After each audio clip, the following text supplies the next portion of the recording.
Target 2029 ముఖ్యమంత్రి రేవంత్ రెడ్డి, ఆయనతో పాటు సహచర మంత్రులు, అట్లాగే పిసిసి అధ్యక్షుడు మహేష్ కుమార్ గౌడ్, ఈ మొత్తం బృందం ఢిల్లీకి వెళ్ళి పార్టీ అధిష్టానాన్ని కలిసినప్పుడు రాహుల్ గాంధీ క్లియర్‌గా ముఖ్యమంత్రికి చెప్పిందేంటంటే టార్గెట్ 2029. మీరు ఇప్పటి నుంచే 2029 ఎన్నికల్లో ఎట్లా గెలవాలి అనే దానికి సంబంధించి మొత్తం సరంజామా సిద్ధం చేసుకోండి. ఆ రకంగా వ్యూహరచన చేసి ముందుకు వెళ్ళండి అని ఆయన సూచించారు. అట్లాగే మున్సిపల్ ఎన్నికల్లో వచ్చిన ఫలితాలు ముఖ్యమంత్రి రేవంత్ రెడ్డి పార్టీ హైకమాండ్‌కు వివరించిన తర్వాత బీఆర్ఎస్ పరిస్థితి ఏమిటి? మళ్ళీ ఏమైనా పుంజుకుంటుందా? అట్లాగే బీజేపీ పరిస్థితి ఏమిటి? అంటే ఆ రెండిటికి కూడా ఆయన జవాబిచ్చారు. టీఆర్ఎస్ పని ఆల్మోస్ట్ గ్రాఫ్ పడిపోయింది. ప్రజల్లో వాళ్ళకింకా ఆదరణ లభించే అవకాశాలు శూన్యమవుతూ పోతున్నాయి. బీజేపీ ఎక్కడుందో అక్కడే ఉంది. అది ఇంకా ఇప్పట్లో మళ్ళీ లేచే అవకాశాలు లేవని 1, 2 అంటే కొన్ని చోట్ల కొన్ని పాకెట్స్‌లో మాత్రమే బీజేపీకి కొ ఆహ్, ఆహ్, కొంత సానుకూలమైన పరిస్థితి ఉందని ముఖ్యమంత్రి రేవంత్ రెడ్డి రాహుల్ గాంధీకి చెప్పారు. సో, ఇప్పుడిక 2029 ఎన్నికలకు సంబంధించి ప్రణాళిక ఏమిటి? వ్యూహరచన ఏమిటి? అనే దానిపైన ఆహ్, ఇప్పుడు మనం డిస్కస్ చేయాలి.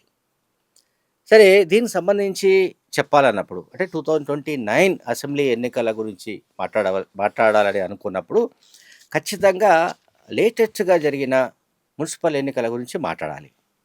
ఎందుకంటే ఎప్పుడైనా సరే ఆహ్, ఇప్పుడు ఏదైతే ప్రెజెంట్ టెన్స్ ఉందో ఇదే ఫ్యూచర్ టెన్స్‌గా దీన్ని మనం కన్వర్ట్ చేయడానికి వీలవుతుంది.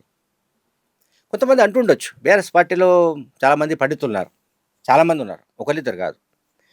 వాళ్ళు పండితులు, మేధావులు అండ్ బాగా చదువుకున్న వాళ్ళు. వాళ్ళందరూ మాట్లాడేది ఏంటంటే, గతంతో పని లేదు. గతానికి వర్తమానానికి సంబంధం లేదు. వర్తమానానికి భవిష్యత్తుకు సంబంధం లేదు. ఇప్పటిది అప్పుడే. లోకల్ బాడీస్‌లో తక్కువ సీట్లొచ్చాయనుకుందాం. తక్కువ సీట్లొచ్చినప్పుడు అసలు ఈ ఎన్నికలకు వచ్చే జీహెచ్ఎంసీ ఎన్నికలకు సంబంధం లేదు. అంటే జీహెచ్ఎంసీ ఎన్నికల్లో తక్కువొచ్చాయనుకుందాం. జీహెచ్ఎంసీ ఎన్నికల ఫలితాలకు రేపొచ్చే అసెంబ్లీ ఎన్నికలకు సంబంధమే లేదు. ఇవి వేరు, అవి వేరు అనే వాదన తీసుకొచ్చే పండితులు, మహా పండితులు బీఆర్ఎస్ పార్టీలో ఉన్నారు. నేను వాళ్ళ గురించి ఏమి మాట్లాడదలుచుకోలేదు. వాళ్ళ వాదన వాళ్ళది. అయితే కాంగ్రెస్ పార్టీ మరీ ముఖ్యంగా రేవంత్ రెడ్డి చేస్తున్న పనేంటంటే, బీసీ ఓటర్స్ పోలరైజేషన్. ఇది చాలా కీలకమైన పాయింట్ ఇది. తెలంగాణ రాజకీయాల్లో ఒక కీలకమైన మలుపుగానే భావించాలి. 42% లోకల్ బాడీ ఎలక్షన్స్‌లో రిజర్వేషన్స్ కల్పించాలని ముఖ్యమంత్రి రేవంత్ రెడ్డి ఆ మేరకు ప్రయత్నాలు చేశారు. అయితే పరంగా అది సాధ్యంగా కాకపోవడం వల్ల, అది చట్టం కాకపోవడం వల్ల రాజ్యాంగపరంగా ఆ రకమైన రిజర్వేషన్స్ వీలు కాలేదు. అమలు చేయడం వీలు కాలేదు. కానీ మనం ఒకసారి గమనిస్తే ఆల్మోస్ట్ 62% రిజర్వేషన్స్ లేకపోయినా 62% పదవుల్లో మహిళలున్నారు. మహిళలు గెలిచారు. 62% ఔట్ ఆఫ్ 100కు మొత్తం 62% మహిళలు వివిధ స్థాయిలోని పదవులను చేజిక్కించుకోవడం సాధారణ విషయం కాదు. అట్లాగే బీసీలకు సంబంధించిన విషయానికొస్తే, బీసీలది మనం మాట్లాడుతుందేంటి 42% సంబంధించి. ఈ 42% రిజర్వేషన్స్ రాజకీయ పార్టీల పరంగా కల్పిద్దామని కూడా ముఖ్యమంత్రి రేవంత్ రెడ్డి ప్రతిపాదించినప్పుడు, ఆ రకమైన కథనాలు వచ్చినప్పుడు కూడా బీఆర్ఎస్ అండ్ బీజేపీ ఈ 2 వ్యతిరేకించాయి కానీ, అవును మేము కూడా మా రాజకీయ పార్టీల పరంగా మేము కూడా 42% రిజర్వేషన్స్ ఇస్తాము అని వాళ్ళు ముందుకు రాలేదు.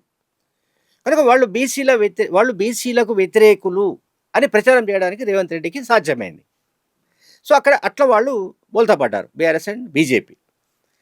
అయితే ఇక్కడ మనకు లెక్కలు చూస్తే లోకల్ బాడీస్‌లో జరిగిన ఎలక్షన్స్‌లో 42% ఇవ్వాలనుకొని చట్టపరంగా ఇవ్వలేని పరిస్థితి ఉన్నా కూడా జరిగింది ఏంటంటే 58% దొరికాయండి.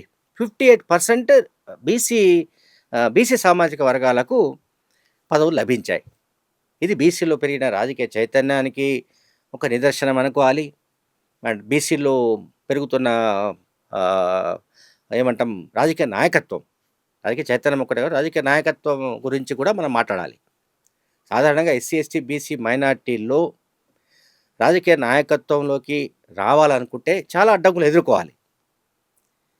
అయితే బీసీల్లో ఇప్పుడు పెరుగుతున్న రాజకీయ చైతన్యానికి ఈ 58% అనేది మనకొక బెంచ్ మార్క్‌గా కనిపిస్తుంది. ఇది చిన్న విషయమే కాదు, 58%. సరే, మహిళల గురించి చెప్పాను, 62% వాళ్ళకు వెళ్ళాయి, పదవులు వెళ్ళాయి.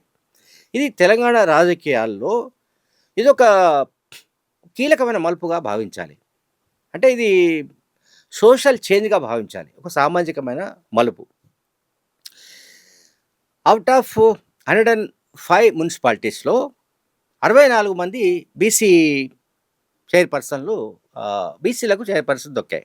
చైర్పర్సన్ పదవులు లభించాయి. ఔట్ ఆఫ్ 105 మున్సిపాలిటీలకు గాను 64 మంది చైర్పర్సన్‌లు బీసీ సామాజిక వర్గాలకు చెందిన వాళ్లకు దొరికాయి. అలాగే వైస్ చైర్మన్స్‌గా 41% మంది బీసీలకు వైస్ చైర్మన్ల పదవులు లభించాయి.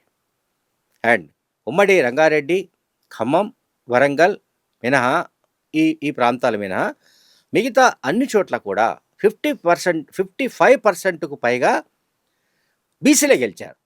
55%కి పైగా. ఏది ఈ ఖమ్మం, వరంగల్ అండ్ ఉమ్మడి రంగారెడ్డి.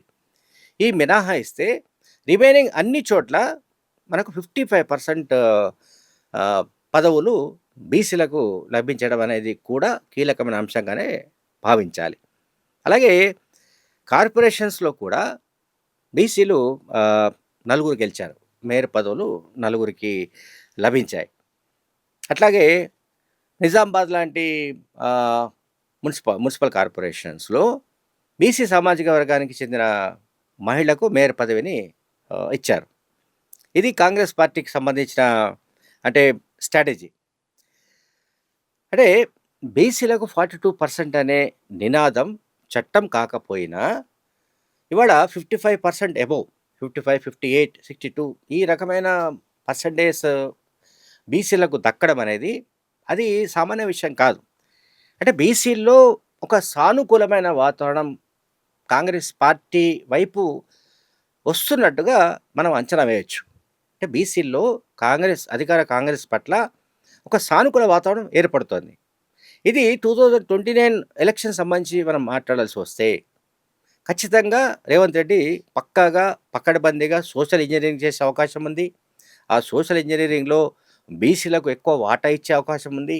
బీసీల్లో ఎవరైతే గెలవగలిగిన వాళ్ళు ఉంటారో, ఎవరైతే పొటెన్షియల్ ఉంటారో అటువంటి వాళ్ళను సెలెక్ట్ చేసి, ఐడెంటిఫై చేసి వాళ్ళను అభ్యర్థులుగా ఎంపిక చేసే అవకాశాలు లేకపోలేదు. అంటే ఇక్కడ మనం ఈ డైనమిక్స్ అనేవి చాలా ఇంపార్టెంట్ డైనమిక్స్ ఇవి. రాహుల్ గాంధీ సూచించిన మేరకు 2029కు సంబంధించిన ఎలక్షన్స్ రోడ్ మ్యాప్ ఇప్పటి నుంచే రేవంత్ రెడ్డి ఖరారు చేస్తున్నట్లుగా మనం భావించాలి. Thank you very much.